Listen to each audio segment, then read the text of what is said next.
un monopot d'échappement, alors que nous bénéficions pourtant d'un 4 cylindres de 231 chevaux. Eh bien oui, il s'agit d'un petit clin d'œil à la première génération, car si le reste de la gamme Cooper S ne bénéficie même pas d'appendice apparent au niveau de son pot d'échappement, contrairement aux anciennes générations, eh bien il faudra se contenter de ce monopot sur John Cooper Works. On a une dotation de série pléthorique si on passe par la case options. Et on va pouvoir retrouver notamment des sièges électriques à mémoire côté conducteur, massantes. Des sièges qui seront également chauffants avec un volant chauffant.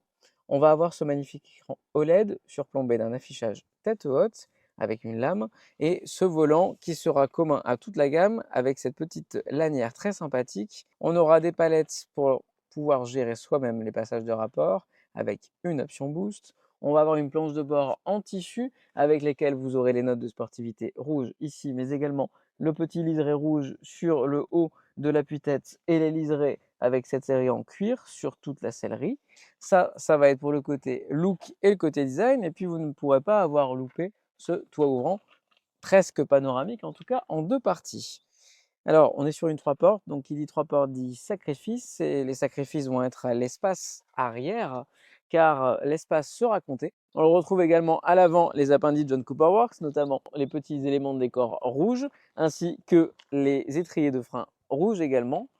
On va avoir bien évidemment les feux circulaires mini, le logo peint en noir et en option, en accessoire même, des bandes rouges finissant sur du noir et se confondant avec la carrosserie.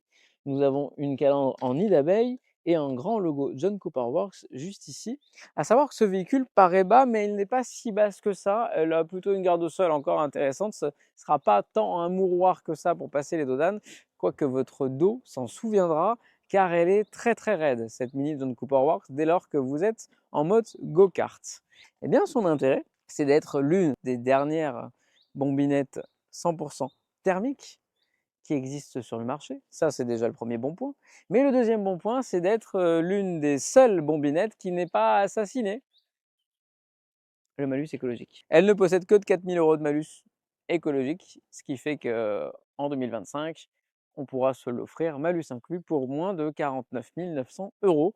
Eh bien, c'est imbattable sur le marché, car une Yaris GR premier prix, qui sera un peu plus puissante, un peu plus performante, passe déjà la barre des 100 000 €, et sa grande sœur, la M135, qui est un step au-dessus, elle est à 87 000 €. Donc, autant vous dire que chercher un concurrent à cette voiture, ce sera finalement la même en occasion et son prédécesseur.